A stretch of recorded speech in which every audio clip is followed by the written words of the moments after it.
Gano'n kayo katagal na ng boyfriend mo? 6 years. 6 years! Pag pasahero ka ba? Sigurista ka rin. Yung gusto mo, sigurado ka parati na pag sumakay ka, ayoko na maglakad, gusto ko talagang doon. Doon ako bababa. Kapag sa pagiging passenger, hindi. Doon ako sa convenient. Dito sa relasyon ninyo ngayon, passenger ka, driver. Pag kinasal ka, gusto maging passenger, gusto maging driver. Parang mas okay na akong maging passenger. Diba? Oo, parang mas masaya yun. Diba passenger? Kasi yun yung tama. Oo. Diba? Maging pasahero ka, pero yung minsan kasi yung pasahero, siya din na nagdidikta eh. Ako hindi. Hindi? Hindi. So, mula ngayon, number mo naman ako eh, alam ko eh. Mula ngayon yung may ano ka, may sugat, text mo ako. Sagutin kita, kulada ko na. Kulada ko dahil mo. I-text back kita.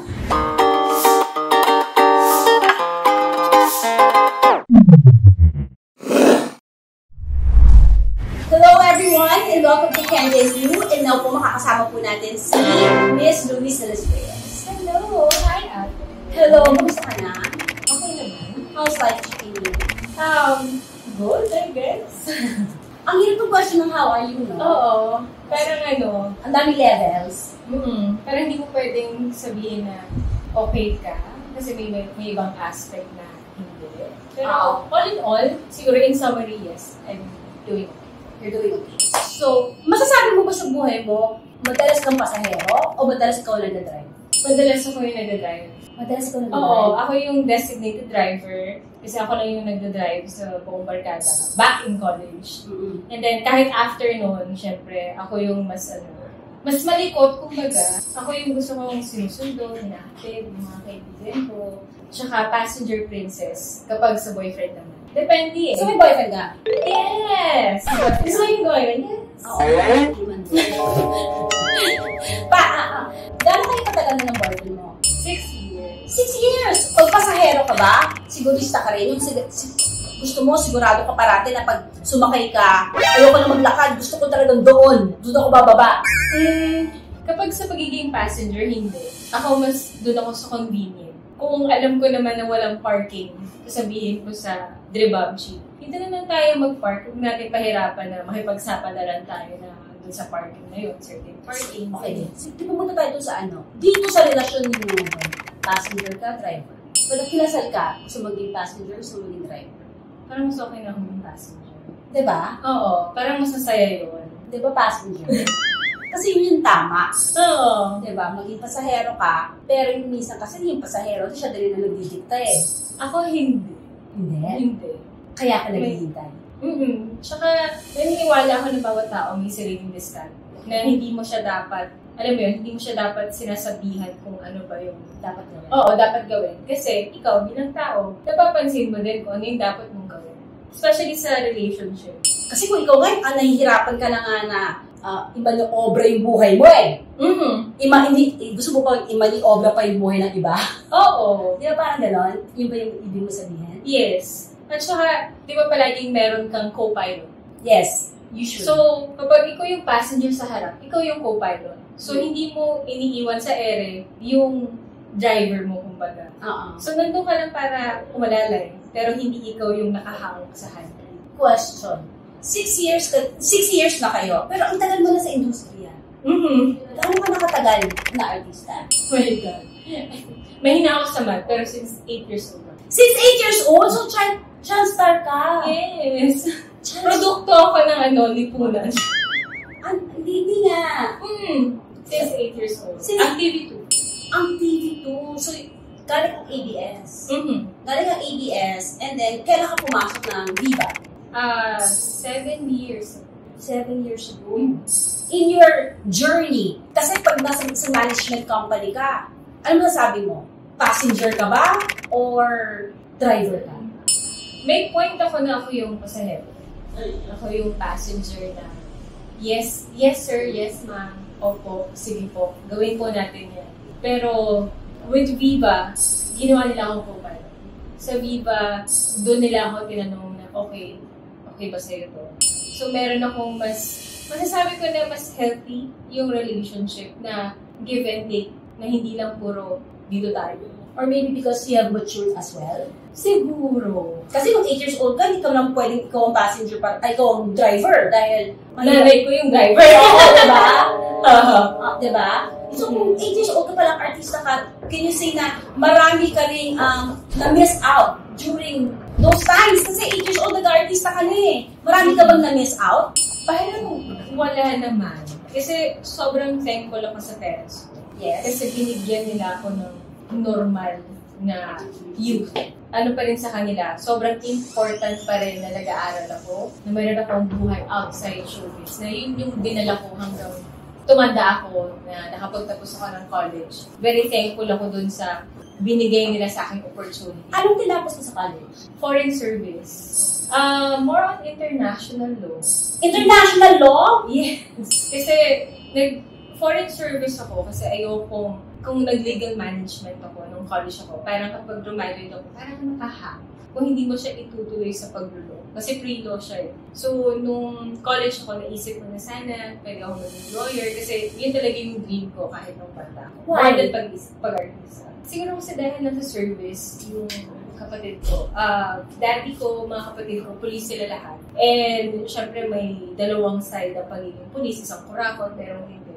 So, sila yung nasa side na kinakasuhan sila kahit yung nakakaso sa kanila mali. Kasi malakas yung may kapit, may ganyan. So, sabi ko, kasi kung at the early age, nakikita mo na yun. Oo. So, dumaan ka dun sa, ba't kinakasuhan yung pamilya ko? Alam mo yung kahit sobrang ang lakas na ng ebidensya, that pinipinpoint yung tao since marami siyang hawak. Yes. Hindi nila makasuhan. Ni-reverse sa kanila kinakaso na hindi, pumasok ko yun ng ganyan-ganyan. So, early age pa lang, nakikita ko na yun. Kaya sabi ko, gusto ko na ako yung magtatanggol sa mga tao na lalim. Ang lalim. Ang lalim ng Pilipinas. My gosh. I'm nagulat ako. I didn't know this side of you. Na meron kang gano'n na pinanggagalingan. Kaya yun ang pinili mong kurso. Diba? Kasi, mahirap Mahirap. Oo, sobrang hirap. Would you consider na, sabi mo kasi nga, more than being an artista, yun talaga yung gusto mo eh. Would you consider that the lowest point of your life? When you see your family members na ina-accuse of things na hindi nila ginawa? Hindi naman siya lowest, pero parang nabuksan yung mata ko sa realidad ng buhay.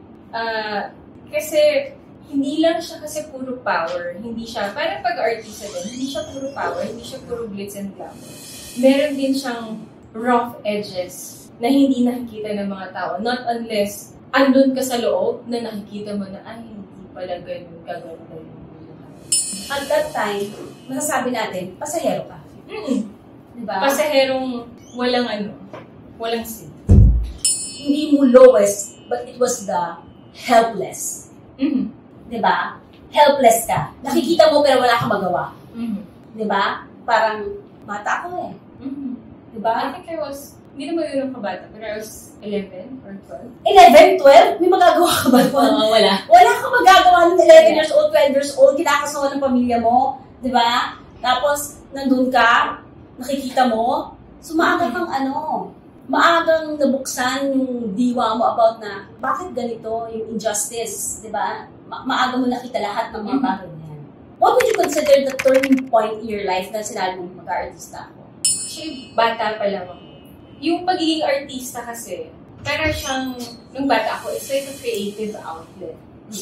Kasi I consider myself as a very creative person. Yes. So, mapa-arts and crafts man yan. Pero nag-artista ko, I love wearing different hats. I love portraying roles. Gusto ko yung, inaaral ko yung role ko. Kung ano yung socio-political na meaning ng show. Yung mga ganung bagay.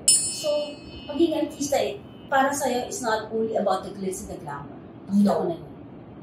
You see this as more of the responsibility and the accountability of being an artist. You want to send a message. You want people to see something different. The reality of life. Kasi meron tayong boses eh. Meron tayong, tinitingnan din tayo ng mga tao, tinitingnan tayo as an idol, as epitome of pagiging tao, kumbaga. So, why not use that? Diba? That power na para magbigay ng tamang mensahe. May Tamang mensahe. may time ba na nasabi ka, huwag na ako, yoko na. Meron din. Kasi hindi naman siya smooth sailing all the time. Hindi rin siya lahat ng tao umuo sa'yo. May kumukontra din. May mga taong hindi naniniwala. So, itong movie ninyo, ang title, Pasaya. Yes. Diba? It's a crime thriller. Am I right? Sakto sinabi mo kanina eh. Nung bata ka, nagnisaksi ka sa mga bagay-bagay, pero wala kang magawa. Does it haunt you? Yung mga nakita mo nung bata ka, until now? Hindi ko masabing parang it haunts me. Kasi wala din naman talaga akong magawa ng time. Yes. But to support and to, alam mo yun, nandyan lang ako, kausapin ko yung kapatid ko, snoop around. Ito ba kayo? 3. Okay. Only girl bunso. Meron naman akong ginawa. I mean, hindi directly towards sa kanila. Aral ako ng law. Yeah. Medyo hindi related din sa trabaho nila. Pero alam mo yun, at least meron akong idea how to defend someone. So, masasabi mo kaya malapit sa puso mo ang pasahero? Oo. Kasi iba't ibang tao, may nakita silang crime, pero sa kanila, may choice silang mag-react, pero hindi nila ginagawa. Tayo din as Filipinos, everyday may nakikita tayo, hindi man saksakan everyday. Yes. Pero yung simple crime lang na nakita mo na sobra yung kinuha niya, or may tinula. Oo, may sumingit. Oo, sumingit. So, yung tamang call out lang. Hindi mo kailangang habulin, hindi mo kailangan kasuhan. Yung tamang, uy, kinulat mo, mali yung ginawa. Lahat ba ng panahon kailangan i-call out ng tao or pagsabihan yung tao? O may mga bagay na parang ginagawa mo na malalaman din na yan? Kapag nag-drive ako, minsan ganun. Di ba? Madalas. Oo. Pag nag-drive ka, yung siningita ka, gagano ka na lang. Malalaman din na yan. As an artist, we can be drivers if we message out yung tamang mensahe for every Filipino. Am I right? Sabi nga nila, ang kulang, may narinig ako sabi, ang kulang daw talaga ng tao ngayon is malasakit. Diba? That's very true. Yung malasakit. If lahat ng tao matutulong magmalasakit sa isa't isa, I think we'll have peace. Magkakaroon tayo ng mas payapang buhay. What makes you sad? A lot of things. Sa pinaka-light na lang, kapag bumibili ako ng milk tea, tapos wala na daw silang pearl. Oo, nakakalungkot yun. Nakakalungkot yan. Ano yung black pearl sa bili? What makes you laugh or happy? My dogs. Your dogs? How many dogs do you have? 2. So, tawag ko sa nila anak ko. So, I have 1 Pomeranian and 1 Cotote Lilies. And my family, my friends. Both parents are still alive? No. Dad ko 2018 and then my mom 2019. So, may pag-sunod na year. So, ulila ka pala. Yes. Tumatawa lang ako. Response ko to with, I think, kapag may sadness. Kasi, kahit ako yung bunso and only girl, parang lumaki ako na ako yung parang panganay. Siguro dahil babae. Oo. So, ako yung bunsong panganay. So, nung nawala yung dad ko, parang I have to be strong. At the same time, yun yung first death namin sa family. So, hindi namin alam yung setup na hindi mo afford umiyak palagi. Kasi meron kang asikasuhin. Hindi siya parang telenovela na bibigyan ka ng moment para sumigaw ng itay, daddy. Walang ganun. Wala. At saka, ewan ko based experience ko, sa sobrang shock ko, hindi ako nakaiyak. Umiyak lang ako nung time na hinawakan ko siya. Pero, nagkaroon ako ng disconnect. Kasi wala na yung soul. Pag Mother's Day, Father's Day, niiyak mo? Medyo, oo. Actually, mas nami-miss ko sila kapag meron mga milestones. Katulad na. Kasi ngayon, I work for Viva Foods. You work for Viva Foods? Yes. Ako yung head pastry chef ngayon ng Paper Moon. Okay. So, I love Paper Moon. What does it mean sa inyo? thank you. So, ako yung nag-handle ngayon ng R&D, quality control, so yung mga ganun. So yun, nung na-hire ako ni Boss Vic, parang nakaka-miss tumawag sa mama ko sa daddy ko. Parang, Mama! Ano ba yun? Okay. So, mula ngayon, yung number mo naman ako alam ko mula ngayon ito yung may ano ka, may sugat, text mo ako. Sagutin kita, kulada ko na. Kulada ko dati mo. I-text back kita. Nakaiba sila mag-text eh. Di sa pag sinabi mo, nanalo ako kunyari, natanggap ako sa ganito. Di sabihin ko sa'yo, debuti nga. Ganun ba text nila sa'yo? Yung dati ko medyo gano'n. O, di tama ako. Bilang alam natin na ang daddy at ang mami mo ngayon nanonood. Tapos, sabi siguro ng daddy at mami mo, hindi mo ito si Luis. Ibang klase. Kung ano namang ginagawa na nag-artista, nag-pastry chef na siya, kung ano ginagawa, busy. Nagdadrive mag-isa, pero gusto niya maging pasahero sa isang relasyon. Diba? Ano sabihin mo sa kanila? Daddy, gusto ko lang kasi maibigay yung life na binigay niyo sa akin. Kasi gusto kong abutin yung maturity, yung accountability, yung care nyo para sa aming magkakapatid. Kasi tinitingala ko yung relationship nila. Kahit hindi ganun ka-smooth sailing yung pagpapalaki sa akin. Sobrang na-amaze ako kasi nahiraos sila lahat. Kapag ako naging magulang, syempre gusto ko lang, alam mo ba, gusto ko ma-provide lahat ng kaya kong i-provide. Alam nyo na yun, kasi pinagdaanan nyo. Bigyan nyo nga ng tissue to. Mahusay kang pasahero. Mahusay kang pasahero dito sa nilalakbay mo at sasabihin sa'yo ng magulang mo. Ako ako magulang mo.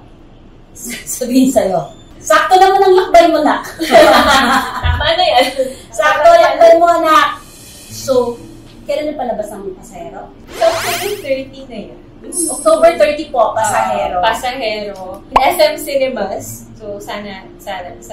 Directed by Roman Perez Jr. Kaya sana supportahan niyo po kami. Ayan, mga kaibigan, palakpakan po natin. Miss Luis de los Reyes. And once again, maraming salamat, Miss Luis de los Reyes, for being here with us. Thank you. And this is for you from Cubans. Ayan, October 30 po ang pasahero. And we'd like to thank D&D Studios for our place. Dito po namin ginagawa. Please come over. You can do your contents here. You can have your picture taken here. Every corner and nook is very Instagrammable. Also, I'd like to thank Jackie's Catering for our food today. Thank you, Miss Luis. Thank you. And congratulations sa iyong pelikula. At kung may milestone ka, tanda mo, i-text mo lang ako. Nasabihin ko sa'yo, okay naman. Bye!